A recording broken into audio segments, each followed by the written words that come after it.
شرح الصدور کی قسط نمبر 12 جو کل شروع کی تھی اس کا بقیہ حصہ آج آپ تک پہنچایا جائے گا۔ قسط نمبر 12 کا موضوع تھا مرض موت، بوقت موت اور بعد موت مرنے والوں کے پاس کہے جانے والی کلمات اور پڑھے جانے والی دعاؤں اور صورتوں کا بیان۔ حضرت سعد بن ابی وقاص رضی اللہ تعالی عنہ سے روایت ہے کہ حضور نبی رحمت صلی اللہ علیہ وآلہ وسلم نے ارشاد فرمایا، کیا میں تمہیں اللہ عز و جل کا اسم اعظم نہ بتاؤں؟ حضرت یونس علیہ السلام کی یہ دعا لا الہ الا انت سبحانک انی کنت من الظالمین اسم اعظم ہے۔ جس شخص نے مرض وفات میں اسے 40 مرتبہ پڑھ لیا اور پھر اسی میں وفات پا گیا تو اسے شہید کا اجر دیا جائے گا، اور صحت یاب ہو گیا تو ایسا ہوا کہ گناہوں سے بھی پاک صاف ہو چکا ہوگا۔ حضرت ابو ہریرہ رضی اللہ تعالی عنہ سے مرفوعاً روایت ہے کہ سرکار مدینہ صلی اللہ علیہ وآلہ وسلم نے ارشاد فرمایا، اے ابو ہریرہ، کیا تمہیں ایسی سچی بات نہ بتاؤں جس کو بندہ اپنے مرض وفات کے آغاز میں پڑھ لے تو اللہ عز و جل اسے جہنم سے نجات عطا فرما دیتا ہے؟ میں نے عرض کی کیوں نہیں، ضرور بتائیے۔ ارشاد فرمایا، لا الہ الا اللہ یحیی و یمیت وہو حی لا یموت وسبحان اللہ رب العباد والبلاد والحمد للہ حمدا کثیرا طیبا مبارکا فیہ علی کل حال واللہ اکبر کبریاؤہ جلالہ وقدرتہ بکل مکان اللہم ان کنت امرتنی لتقبض روحی فی مرضی ھذا فاجعل روحی فی ارواح من سبقت لهم منک الحسنى واعذنی من النار کما اعذت اولئک الذین سبقت لهم من الحسنى، یعنی اللہ عز و جل کے سوا کوئی لائق عبادت نہیں جو زندہ کرتا اور مارتا ہے، اور وہ خود زندہ ہے، اس سے کبھی موت نہیں۔ اللہ عز و جل ہر نقص و عیب سے پاک بندوں اور شہروں کا مالک ہے، ہر حال میں پاکیزہ، برکت والی اور بہت زیادہ تعریف اللہ عز و جل ہی کے لیے ہے۔ اللہ تعالیٰ سب سے بڑا ہے، اس کی کبریائی، عظمت و جلالت اور قدرت ہر جگہ ہے۔ اے اللہ عز و جل، اگر تو نے مجھے اس مرض میں میری روح قبض کرنے کے لیے مبتلا کیا ہے تو میری روح کو ان لوگوں کی ارواح میں شامل فرما جن کے لیے تیری طرف سے بھلائی کا وعدہ ہو چکا، اور مجھے جہنم سے پناہ دے جس طرح تو نے ان کو پناہ دی جن کے لیے تیری طرف سے بھلائی کا وعدہ ہو چکا۔ اے ابو ہریرہ، اگر تم ایسے مرض میں انتقال کر گئے تو رضا الہی اور جنت تمہارا مقدر ہوگا، اور اگر تم نے گناہ کیے ہوں گے تو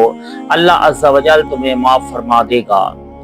حضرت علی المرتضیٰ رضی اللہ تعالی عنہ فرماتے ہیں، میں نے حضور نبی اکرم صلی اللہ علیہ وآلہ وسلم سے چند کلمات سنے ہیں، جو شخص وقت وفات یہ کلمات پڑھ لے داخل جنت ہوگا 3 مرتبہ لا الہ الا اللہ الحلیم الکریم، 3 مرتبہ الحمدللہ رب العالمین، اور تبارک الذی بیدہ الملک یحیی و یمیت وہو علی کل شیء قدیر۔ حضرت ابو ہریرہ رضی اللہ تعالی عنہ سے روایت ہے کہ سرکار مدینہ صلی اللہ علیہ وآلہ وسلم نے ارشاد فرمایا، اللہ عز و جل فرماتا ہے، مومن بندہ میرے نزدیک ہر لحاظ سے خیر پر ہے، وہ میری حمد میں مشغول ہوتا ہے اور میں اس کے پہلوؤں سے اس کی روح قبض کر لیتا ہوں۔ حضرت ابن عباس رضی اللہ تعالی عنہما سے مروی ہے کہ حضور نبی پاک صلی اللہ علیہ وآلہ وسلم نے ارشاد فرمایا، مومن کی روح اس حال میں اس کے پہلوؤں سے نکلتی ہے کہ وہ اللہ تعالیٰ کی حمد کر رہا ہوتا ہے۔ حضرت ام حسن رحمۃ اللہ تعالی علیہ فرماتی ہیں، میں ام المؤمنین حضرت ام سلمہ رضی اللہ تعالی عنہا کے پاس بیٹھی تھی، کسی نے آ کر بتایا کہ فلاں شخص مرنے والا ہے۔ آپ نے فرمایا، جاؤ اور جب اس کی روح نکلنے لگے تو تم یوں کہنا، سلام علی المرسلین والحمد للہ رب العالمین۔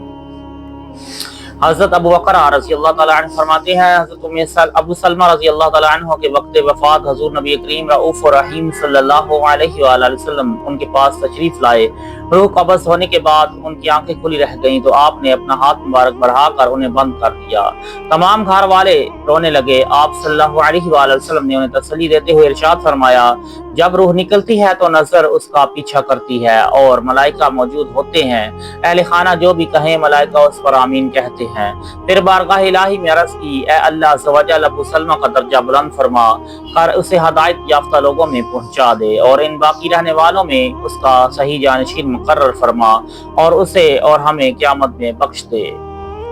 حضرت شداد بن اوس رضی اللہ تعالی عنہ سے روایت ہے کہ رسول کائنات صلی اللہ علیہ وآلہ وسلم نے ارشاد فرمایا، جب تم میت کے پاس موجود ہو تو اس کی آنکھیں بند کر دو، کیونکہ نگاہ روح کا تعاقب کرتی ہے، اور اچھی بات کرو کیونکہ اہل خانہ کی باتوں پر فرشتے آمین کہتے ہیں۔ حضرت مجاہد رحمۃ اللہ تعالی علیہ فرماتے ہیں، حضرت عبداللہ بن عباس رضی اللہ تعالی عنہما نے مجھ سے فرمایا، بغیر وضو کے ہرگز نہ سونا، کیونکہ ارواح جس حالت میں جسم سے جدا ہوتی ہیں اسی حالت میں اٹھائی جائیں گی۔ حضرت انس بن مالک رضی اللہ تعالی عنہ روایت کرتے ہیں کہ نبی رحمت صلی اللہ علیہ وآلہ وسلم نے ارشاد فرمایا، جس کی روح بحالت وضو قبض کی گئی اسے مرتبہ شہادت عطا کیا گیا۔ حضرت بکر بن عبداللہ رضی اللہ تعالی عنہ فرماتے ہیں، جب تم مردے کی آنکھیں بند کرو تو یوں کہو، بسم اللہ وعلی ملت رسول اللہ، یعنی اللہ عز و جل کے نام کے ساتھ اور رسول اللہ صلی اللہ علیہ وآلہ وسلم کی ملت پر۔